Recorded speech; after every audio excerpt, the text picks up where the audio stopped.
আমি এখন বক্তব্য রাখার জন্য আহ্বান জানাচ্ছি মির্জা ফখরুল ইসলাম আলমগীর, মাননীয় এলজিআরডি মন্ত্রী। ধন্যবাদ মাননীয় স্পিকার।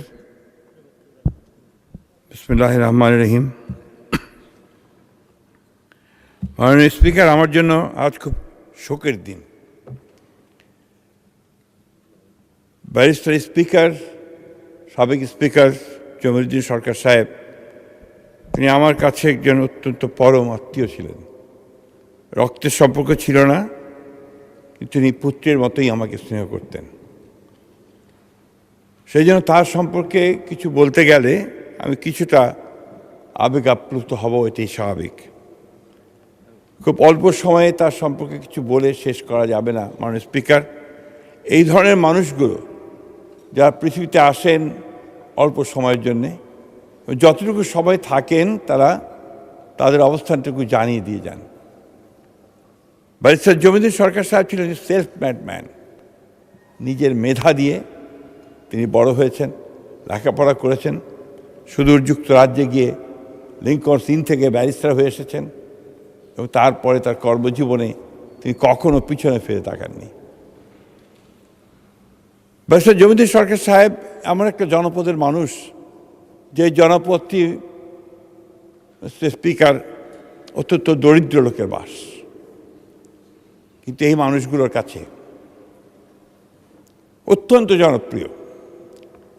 তারা এখনও তাকে মনে করে যে ব্যারিস্টার জমিরুদ্দিন সরকার তাদের অভিভাবক, সেভাবেই তারা তাকে চেনে। কোনোদিন কোনো নির্বাচনে পরাজিত হননি।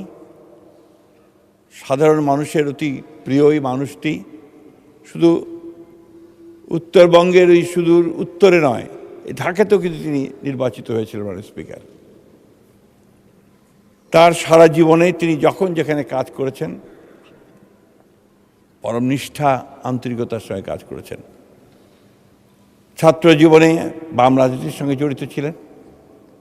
পরবর্তী সময়ে শহীদ প্রেসিডেন্ট জিয়াউর রহমানের রাজনীতি এবং তার নীতির প্রতি তিনি আকৃষ্ট হয়ে প্রথমে জাগদল এবং তারপরে তিনি বিএনপি অর্থাৎ জাতীয়তাবাদী দলে যোগ দেন। একটা প্রতিষ্ঠা লগ্ন থেকে তিনি ছিলেন এবং বারবার তিনি তার নেতৃত্বে ছিলেন, স্থায়ী কমিটির সদস্য ছিলেন এবং যতবার বিএনপি সরকার গঠন করেছে ততবার তিনি মন্ত্রী ছিলেন মাননীয় স্পিকার। এই মানুষগুলো অত্যন্ত সঠিকভাবে আমাদের ব্যারিস্টার খোকন বলেছেন যে এরা নিজেরা একটি প্রতিষ্ঠান। আইনের ক্ষেত্রে তিনি একটি প্রতিষ্ঠান। আইনের প্রতি তার যে আইনের শাসনের প্রতি তার যে অবিচল আস্থা, গণতন্ত্রের প্রতি তার যে অবিচল আস্থা, এটা আমরা খুব কম দেখেছি মাননীয় স্পিকার।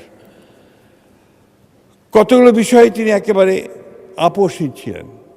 সেই বিষয়গুলো ছিল যে গণতান্ত্রিক রাষ্ট্র ব্যবস্থা, গণতন্ত্রের চর্চা এবং গণতান্ত্রিক প্রতিষ্ঠানগুলোকে গড়ে তোলা। অন্যদিকে আইনের ক্ষেত্রেও তিনি একইভাবে ছিলেন। তিনি একদিকে ইতিহাসের ছাত্র ছিলেন, সাহিত্যের ছাত্র ছিলেন, পরে আইনের পেশাকে বেছে নিয়েছিলেন আইনজ্ঞ হিসাবে। যে কোনো বিষয়ে তিনি অবলীলায় অনেকক্ষণ ধরে কথা বলতে পারতেন, অত্যন্ত জ্ঞান ও গর্ব বক্তব্য রাখতে পারতেন। আমাদের সকলের কাছে তিনি অনুসরণীয়।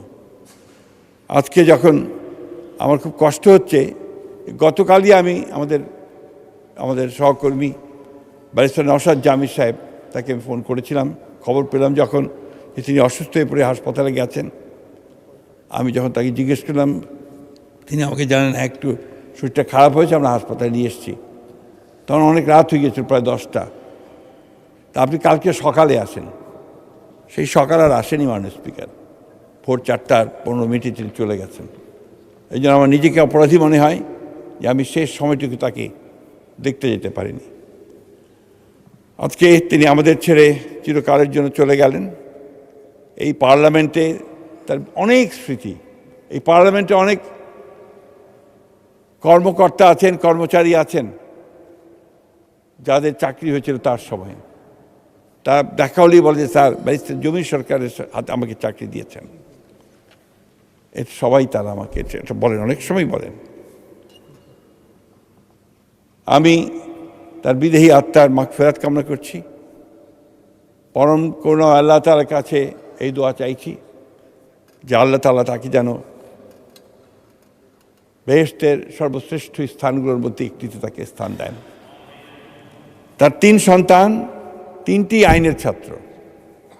তার বড় মেয়ে যুক্তরাষ্ট্রে তিনি আইনের কাজ করেন, কাজ করছেন।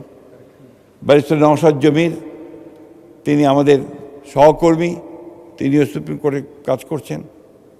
তার ছোট ছেলে নওফেল, তিনিও আইনেরই ছাত্র। অর্থাৎ আইনের প্রতি তার যে ভালোবাসা, এটা ছিল তার আন্তরিক।